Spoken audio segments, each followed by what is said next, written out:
Welcome everyone in my channel NP Maths, the point-to-point solutions for the every questions for the CBSE classes and NCERT. Hello everyone, कैसे हैं आप लोग? बहुत अच्छे होंगे, स्वस्थ होंगे, मस्त होंगे। आज मैं जो टॉपिक लेके आया हूं वो है ट्रिग्नोमेट्रिक रेशियोज के जो वैल्यू होती है, थीटा के सारे मान जो होते हैं 0 डिग्री से लेकर के 90 डिग्री तक, किस तरह से ट्रिग्नोमेट्रिक जो फंक्शंस हैं वो अपनी वैल्यू देते हैं, उसके बारे में अपन डिस्कस करने वाले हैं। बहुत ही इंटरेस्टिंग है और क्लास 9th और 10th में ये चैप्टर जो आता है उसमें ये टेबल का आना बहुत जरूरी है और आगे की क्लासेस में ये बार बार रिपीट होता है। तो एक बार अच्छे से समझ लीजिए, बहुत ही आसान ट्रिक जिसे अपन विद इन 2 और 3 मिनट में आप पूरी टेबल तैयार कर लेंगे और एक बार तैयार करना सीख गए तो ये आप कभी नहीं भूल सकते, ये मेरी गारंटी है। स्टार्ट करते हैं अपन। सबसे पहले क्या करना है, आपको काउंटिंग लिखनी है, ठीक है? जैसे 0, 1, 2, 3 और 4। उसके बाद आपको सब में डिवाइड करना। देखिए पहली लाइन अपन किस तरह से याद करते हैं ये अपने पे डिपेंड करता है। आपको सब में 4 का डिवाइड करना है, ठीक है? इतना तो कर ही लेंगे। अब देखो इसकी वैल्यू क्या आ रही है, ये है 0, क्योंकि 0 में किसी भी नंबर का डिवाइड करो 0 आएगा। ये आ गया 1/4, ये है 2/4 और ये 2/4 की वैल्यू क्या आ गई, 1/2 आ गई। और ये क्या है 3/4, ये है 4/4 की वैल्यू क्या है 1। यानी कि 0, 1, 2, 3, 4 ऐसे लिखा। सबके डिवाइड में क्या लिखा मैंने, 4 लिख दिया। अब इनका अपन को लेना है स्क्वायर रूट।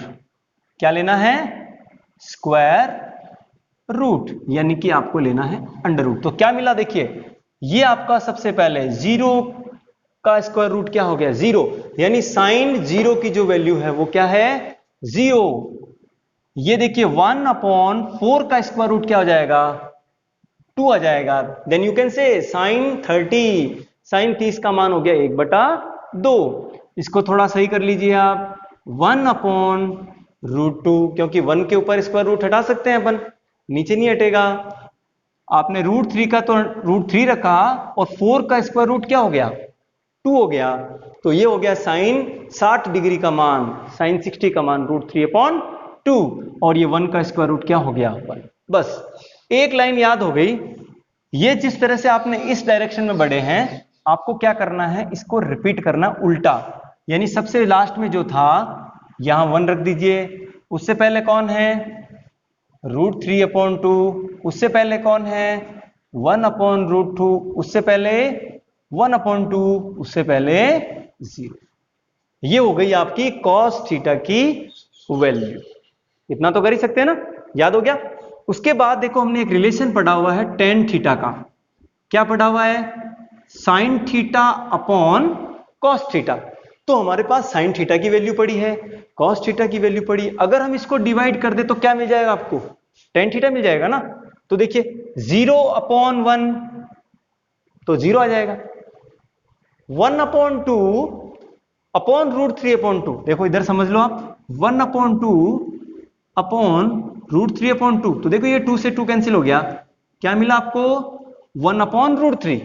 तो ये लिख दिया tan 30 डिग्री, tan 30 का मान 1/√3। इधर देखिए 1/√2 अपॉन 1/√2, ये तो दोनों सेम हो गए, कैंसिल आउट, एक आ गया। √3/2 अपॉन 1/2, तो ये 2 से 2 कैंसिल हो जाएगा, क्या बचेगा आपको √3। ये हो गया tan 60 का मान, ठीक है ना, आसान है ना। देखिए 1/0, 1/0 इसका मतलब क्या हो गया, किसी भी नंबर को एनी नंबर डिवाइड बाय 0 तो ये देता है इंफिनिटी, अनडिटरमाइंड। तो ये हो गया आपका इंफिनिटी, क्योंकि इसकी वैल्यू अपन नहीं निकाल सकते। और एक बात और याद रखना, अगर अपन 1 में इंफिनिटी का डिवाइड देंगे, ठीक है ना, तो ये देगा आपको 0 देगा। अब फिर से ही देखो, ये जो आपने tan थीटा निकाला है उसको वाइस लिख दीजिए, रिवर्स लिख दीजिए। इंफिनिटी सबसे आगे आ जाएगा, फिर है आपका √3, उसके बाद 1, उसके बाद 1/√3, उसके बाद 0। आई होप यहां तक कोई दिक्कत नहीं है। फिर अगला लाइन देखिए, यहां पर क्या है cos sec थीटा। आप टेबल में sec थीटा को ऊपर भी लिख सकते हैं, नीचे भी लिख सकते हैं, कोई फर्क नहीं पड़ता। आप तो ये बता दीजिए कि ये जो कॉसेक होता है, कॉसेक थीटा जो होता है वो किसका इनवर्स होता है, किसका रेसिप्रोकल होता है, इनवर्स तो नहीं, रेसिप्रोकल। तो क्या हो गया 1 अपॉन साइन थीटा। तो ये जो साइन थीटा की जो भी वैल्यू है उसको उल्टा कर दीजिए, उल्ट को रेसिप्रोकल कर दीजिए। तो बेचारा ये 0 था, इसको आपने 0 अपॉन 1 था, उसको आपने रेसिप्रोकल किया तो 1 अपॉन 0 क्या वैल्यू मिली आपको, इन्फिनिटी। तो यहां पे आ गया इन्फिनिटी। 1 अपॉन 2 को उल्टा कर दिया, 2 अपॉन 1, 1 अपॉन रूट 2 को उल्टा किया, रूट 2 अपॉन 1 हो गया, रूट 3 अपॉन 2 को मल्टीप्लाई किया, उल्टा किया 2 अपॉन रूट 3, और 1 का उल्टा क्या होता है, 1 होता है। ज्यादा उल्टा सीधा ना करें और फिर से इसको रिवर्स। तो ये 1 यहां पे आ जाएगा, उसके पहले कौन था 2 अपॉन रूट 3, उससे पहले कौन था रूट 2, उससे पहले 2, हम इसको 2 भी लिख सकते हैं, ठीक है, और उससे पहले कौन था infinity. That is the complete table of the trigonometric ratios, theta से की वैल्यू 0 से लेकर 90 तक के लिए। अच्छी लगी हो तो लाइक कीजिएगा, शेयर कीजिएगा, और इसको स्क्रीनशॉट लेके अपनी कॉपी में 2 या 3 बार प्रैक्टिस करेंगे तो जरूर याद हो जाएगा। Thank you so much.